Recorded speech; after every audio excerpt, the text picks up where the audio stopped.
Hello, 45 Alpha Charlie Papa channel, and today with the Gold Gunsmith, we've got a couple of old birds, old British war horses, the Snider and the Martini Henry. How you doing today, folks? This is the Old Gunsmith. I brought out two examples of early British single-shot cartridge guns.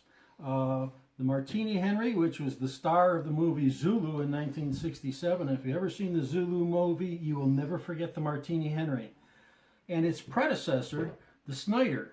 Let's start with the Snider. I'll put this aside here and we'll bring it back later so we don't confuse anybody.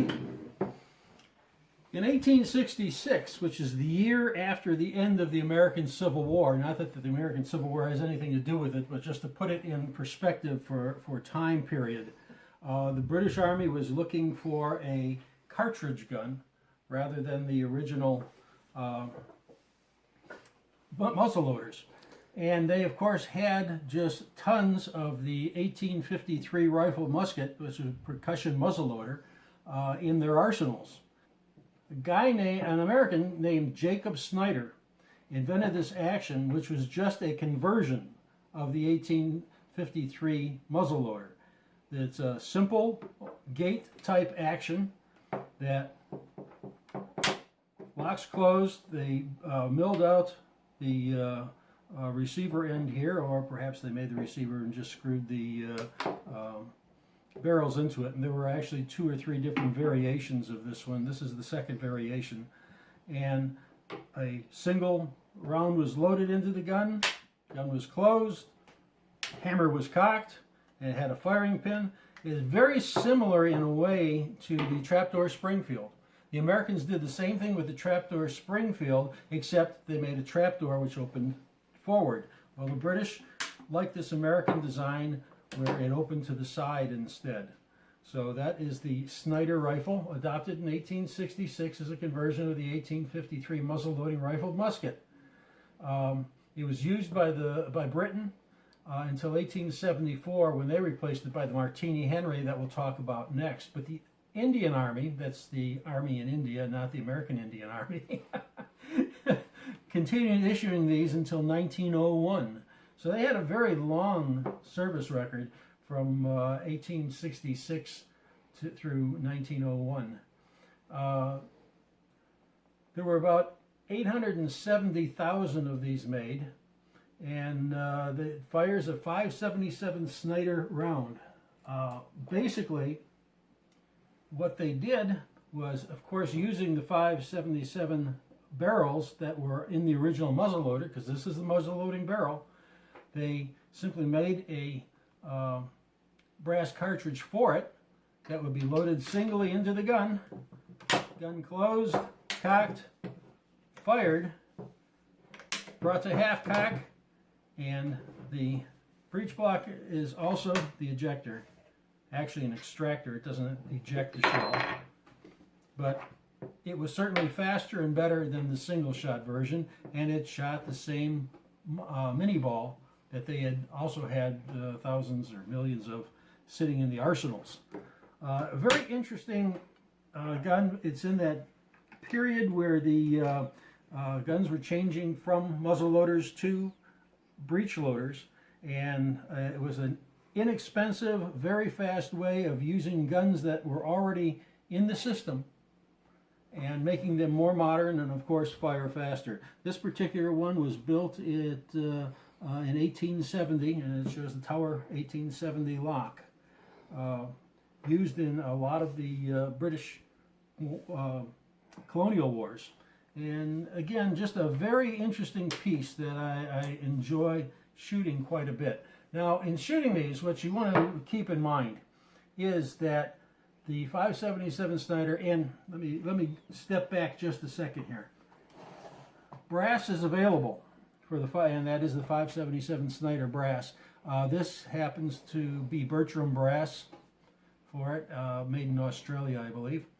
And you use a regular mini ball just as you would in the rifled musket. You charge it with black powder. One of the things you want to make sure of is you cannot leave a gap between the powder and the bullet.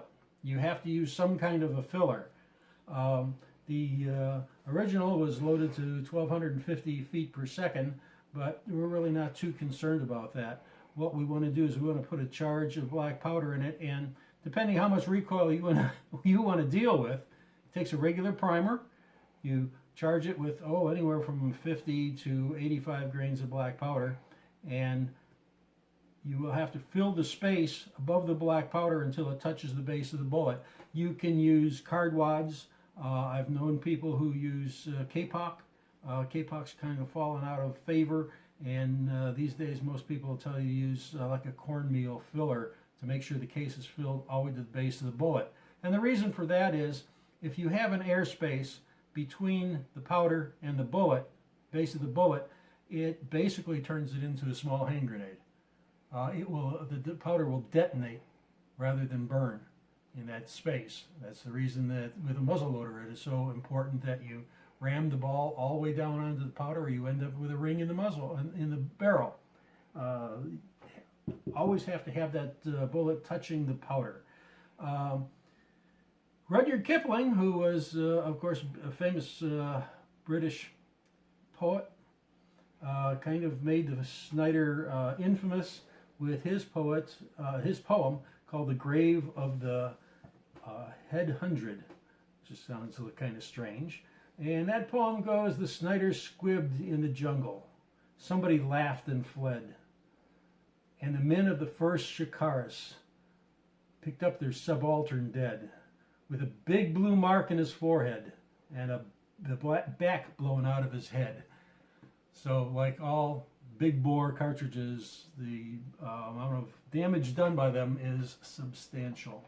If you have trouble coming up with brass, 577 Snider brass, you can go online and order some 24 gauge shotgun shells. I know 24 gauge shotgun shells don't sound like something you're going to find, but they are available online. I've picked them up from Gunbroker, and you cut them to 2 inches and load them with black powder and your filler and your mini ball, and they fit perfectly in the bore. Well, that one's been fired. Give that one a rest. Let me find a new one. Because it expands and then it doesn't want to go all the way back. So all right, there you are. You prime it with a regular shotgun primer. You cut it to 2 inches. You charge it with your 55 grains or so of black powder. Put in your filler and seat your ball. And then it will go into the chamber and fire and eject just like it's supposed to. So that 26 gauge shotgun shell from Chetite, I believe, from Britain. Where else would you find a 26 gauge shotgun shell but Britain? They've always done strange things and nothing has changed. So anyway, the 577 Snider was used until about 1900. However, it was superseded by the Martini. Let me grab the old Martini here. The Snider was superseded by the Martini. As I mentioned earlier, the Martini was made famous in the 1967 movie Zulu. It is one heck of a movie, and at the final battle is something that once you see it, you'll never forget it.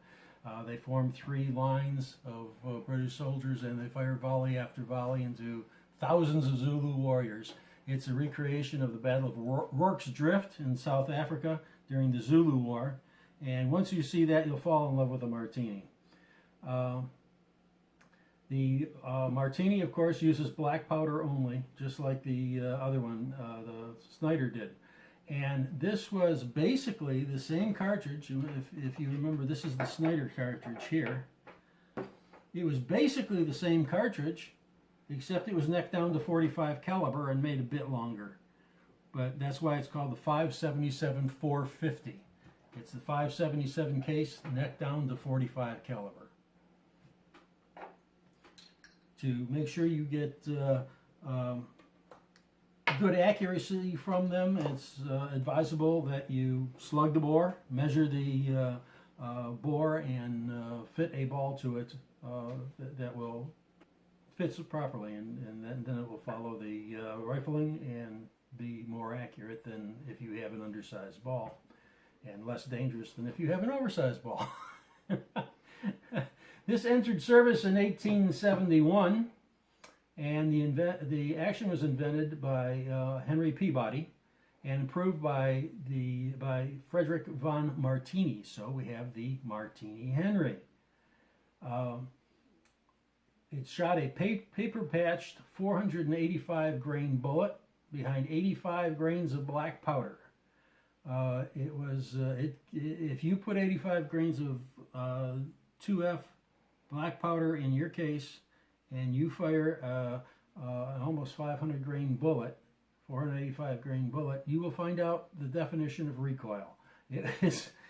That combination is not particularly pleasant to shoot, but that was the service round.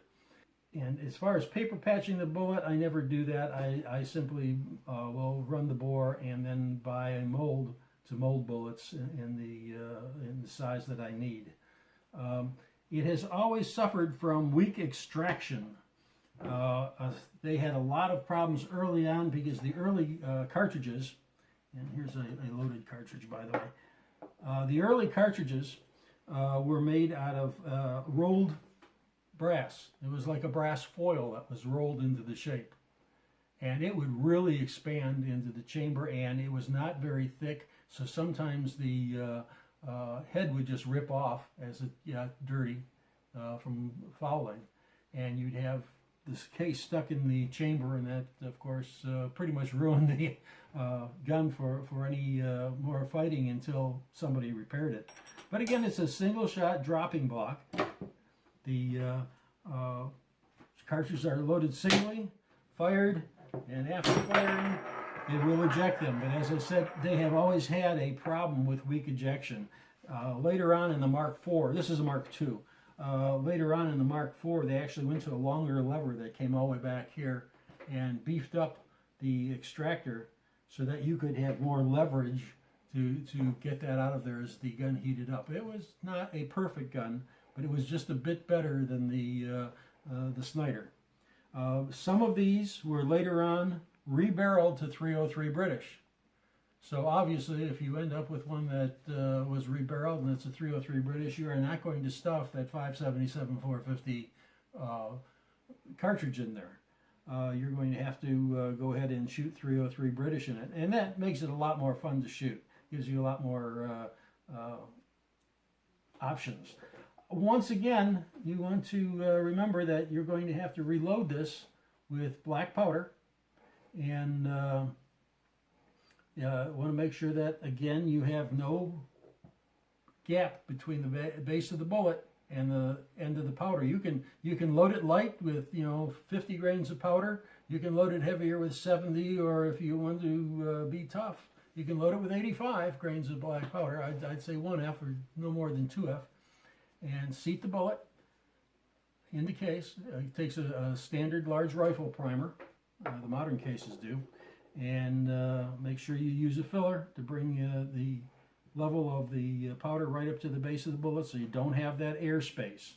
And it can be a lot of fun to shoot, and you'll find yourself, if you've seen the movie Zulu, you'll find yourself going, Zulu, boom. It's just one of those hard things to resist. Once again, Kipling referred to it in his poem called The Young British Soldier. And I'll take a couple excerpts from that poem because it's rather long and you don't want to listen to the whole thing. But he refers to it when he talks about when your arf of your bullets fly wide of the ditch. Don't call your Martini a cross-eyed old bitch. She's as human as you are. You treat her as such, and she'll fight for the young British soldier. And then it gets a little gruesome when he comes down to the end and said, when you're wounded on Afghanistan's plains, and the women come out to cut up the remains, just roll to your rifle and blow out your brains, and go to your God like a soldier. Afghanistan hasn't changed much over the years. So anyway, the 577 450 Martini Henry single shot rifle served in the British Army until the advent of the Lee-Metford. The Lee-Metford, which was a longer version of the Lee-Enfield. Same guy, James Paris Lee, invented the action, once again an American, and that eventually changed into was modified into the #1 Enfield. So that's pretty much the story of the British rifles that came right after the American Civil War, and until we got to repeaters. Thanks for watching. Please subscribe.